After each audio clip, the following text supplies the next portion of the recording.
बहुत शुक्रिया सर। बिस्मिल्लाहिर्रहमानिर्रहीम।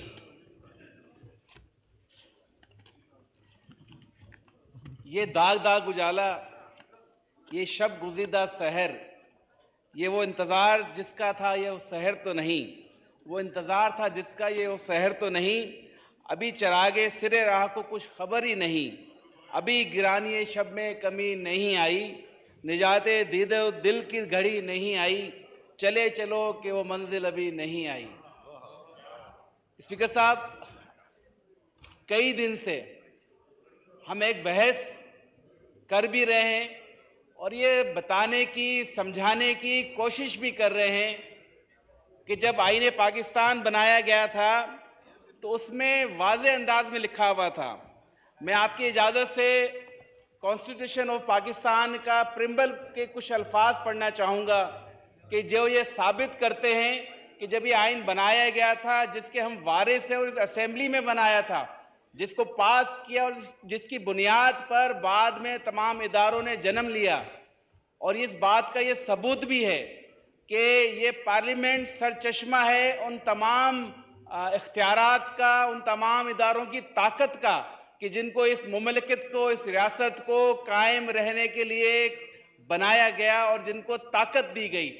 लेकिन अफसोस की बात है कि जब ताकत मिलती है तो सबसे पहला हमला, सबसे पहला जो किया जाता है हमला, वो उस पार्लियामेंट पे किया जाता है कि जो उनको ताकत दे रही है, आवाम के उस इदारे पे किया जाता है कि जहां पर बैठकर उनके मसाइल को हल किए जाते हों। उसकी अहमियत को कम किया जाता है, उसकी आज़ादी को कम किया जाता है और उसके किए गए फैसलों पे ना सिर्फ एक रुकावट डाली जाती है बल्कि उसको रोका भी जाता है।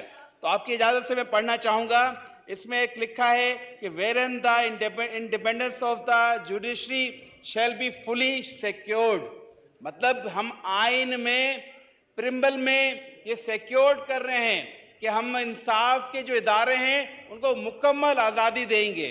और मुकम्मल आज़ादी के बाद आगे कायद-ए-आज़म साहब का लिखा है, कायद-ए-आज़म बाबा कौम कायद-ए-आज़म मोहम्मद अली जिन्ना साहब का, कि faithful of the declaration made by the founder of Pakistan, Quaid-e-Azam Muhammad Ali Jinnah, that Pakistan would be democratic state based on Islamic principles of social justice।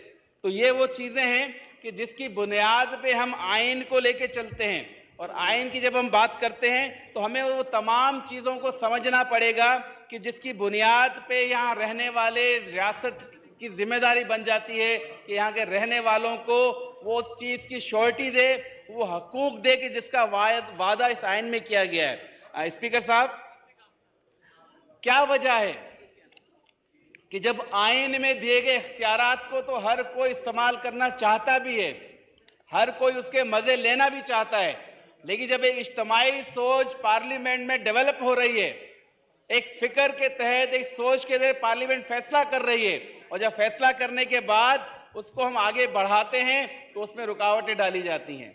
और ये कोई आज की बात नहीं है।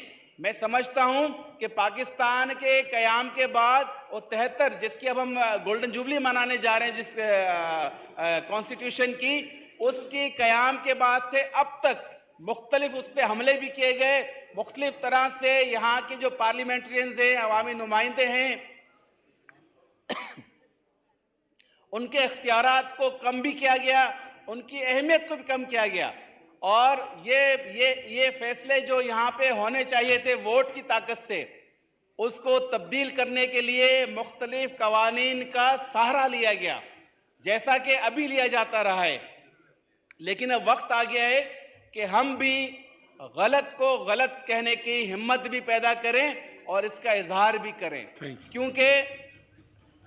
क्योंकि बहुत हो गया कि हमने कंप्रोमाइज भी किए। मुझे याद है मैं उस वक्त इस पार्लियामेंट का हिस्सा तो नहीं था, लेकिन एक तालिब इल्म हूँ सियासत का, तो मैंने ये देखा कि जब पार्लियामेंट अपनी 18वीं तरमीम ला रही थी और पार्लियामेंट्री डेमोक्रेसी में तमाम इख्तियारात पार्लियामेंट को हासिल होते हैं, तो जब जजेस की मुकर्ररी का तरीक़ेकार तय हो रहा था तो हमारे यहाँ से आया अदालत की तरफ से कि आप जो बना रहे हैं कमेटी, वो आप नहीं बनाएं, जजेस की मुकर्ररी का तरीक़ाकार आपके पास नहीं होना चाहिए। और फिर यह पार्लियामेंट भी मजबूर हुई कि उन्होंने उस चीज को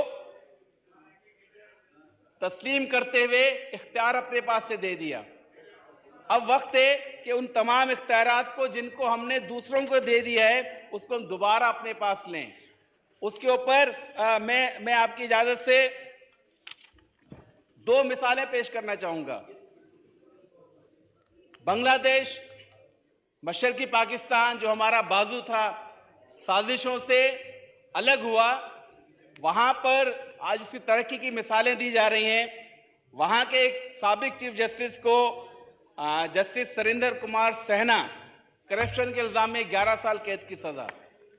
उसके अलावा हमारी पड़ोसी मुल्क हमारा इंडिया, जिसकी रियासत मध्य प्रदेश के जस्टिस अतल सरीधरन ने दरख्वास्त दी कि मेरी बेटी क्योंकि अब यहाँ पर प्रैक्टिस शुरू करेगी तो मुझे इस रियासती अदालत से कहीं और ट्रांसफर कर दिया जाए।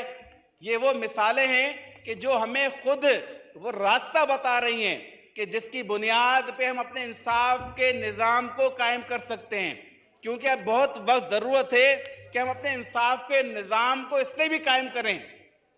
स्पीकर साहब, जब ये कह दिया जाए कि मैं अपने साथी जज को इसलिए बिठाने पे मजबूर हूं कि उस पे इल्जामात लग रहे हैं और मुझे उसका तहफ़्फ़ुज़ करना है, तो फिर कहां हमारे इस्लामी असूलों की वो चीज चली गई जो इस आईन में बताई गई है कि इस पे बनाया जाने वाला हर कानून कुरान और सुन्नत और इस्लाम के कवानीन के ताबे होगा।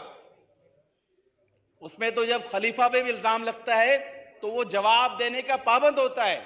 वो ये नहीं कहता कि मैं आजाद हूं। और यहां ये अपने साथियों को प्रोटेक्ट करने की बात की जाती रही, तो फिर एक आम इंसान, एक आम आदमी जो इंसाफ लेना चाहता है उसकी प्रोटेक्शन कौन करेगा? स्पीकर साहब, 2000 हमारी अदलिया की तारीख में वैसे बहुत सारी चीजें हैं, बहुत सारी अच्छी चीजें भी हमने की हैं। मौलवी तमीजुद्दीन केस से लेके और आज तक की अगर हम बात करें तो आपके सामने बड़े हकायक आएंगे। लेकिन अगर हम सिर्फ 2000 के बाद की तारीख देखें तो जो सोमोटो लिए गए 2000 के बाद, उसमें 7 साल दौर में साबिक चीफ जस्टिस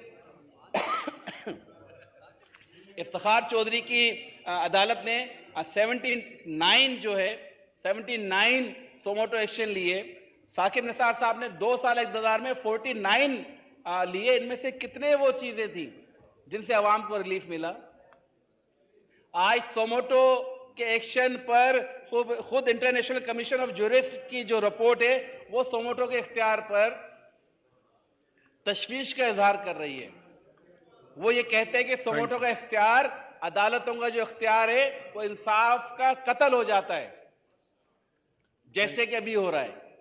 क्यों कि जब आप सोमोटो ले लेते हैं तो आपका एक जहन बन चुका होता है, आप उस जहन के तहत फैसले की तरफ जा रहे होते हैं। अभी कुछ दोस्त हमारे कह रहे थे कि 3 अप्रैल गुजरी है, उसमें भी तो सोमोटो लेके आपकी असेंबली बहाल की गई। हमने कहा वो भी आधा इंसाफ था। अदल और इंसाफ ये कहता है कि पहले तो नाइंसाफी को खत्म करो जो हुई है, उसके बाद जिसने नाइंसाफी की उसको सजा भी दी जाए। तो आप मुझे बताएं, जब असेंबलियों को बहाल किया गया तो कहां पर था कि उन लोगों ने जिन्होंने उस आइन को तोड़ा उनकी सजा भी तजवीज की गई हो? और यही वजह है। स्पीकर साहब, मैं बस 1-2 लफ्ज और बोलूंगा। वाइंड अप कर लीजिए। क्योंकि हम आज असेंबली जिस करारदाद को अडॉप्ट कर रही है, हम उसकी बुनियाद पे ये कह सकते हैं कि जब हम तमाम लोग एक मुतालबा कर रहे हैं और मुतालबा जायज बुनियादों पर, और ये मुतालबा सिर्फ पार्लियामेंटेरियंस का नहीं, अदालत के अंदर से भी आवाजें उठ रही हैं कि आप अपने यहाँ पर एक बराबरी की बुनियाद पर आप अपने यहाँ पे लार्जर बेंच तश्कील दें ताकि इंसाफ को हर कोई तस्लीम करे। लाइक माइंडेड लोगों के बजाय आप तमाम जजेस को बिठाएं, उसको तमाम लोग मानेंगे। जब आइन में 90 रोज का इलेक्शन का है तो उसको कोई इंकार नहीं करता। हम भी कहते हैं कि 90 दिन में इलेक्शन होने चाहिए, लेकिन उसके पीछे क्या अवामिल हो, उसकी क्या जरूरत है, तो उसके लिए अगर तमाम जजेस बैठ जाते हैं तो क्या आइन की शिकें बदल जाएंगी? लेकिन मुझे लगता है कि ये डर था कि जब बैठेंगे तो इंसाफ भी किया जाएगा, अदल भी किया जाएगा, और उसको रोकने के लिए अपने मनपसंद जजेस के साथ बैठ के फैसला देना ये कौम भी कबूल नहीं कर रही, कौम का ये इदारा पार्लियामेंट भी कबूल नहीं कर रहा है। Thank you. बहुत बहुत शुक्रिया स्पीकर साहब। थैंक यू जनाब कमर जमान।